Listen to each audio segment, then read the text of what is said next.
How to reverse image search on Google. That's what we're going to do in today's video. But first, make sure to like the video, subscribe to the channel, and write down below in the comments section any suggestion or question that you have. Also, make sure to watch our previous videos and tutorials. We have playlists for many apps, and let's get started right now.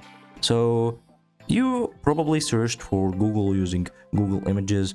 You can go to it by images.google.com or just by clicking on images here. Go to it, and once you click on Google Images, click on search by image.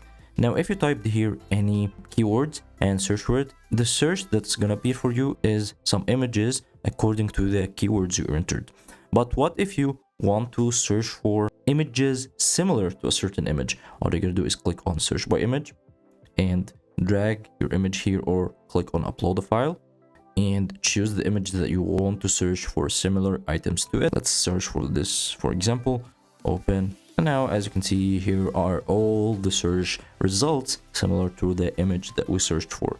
It was very simple and easy. Hope you guys enjoyed the video. Don't forget to like the video, subscribe to the channel, and write down below in the comments section any suggestion or question that you have, and have a nice day.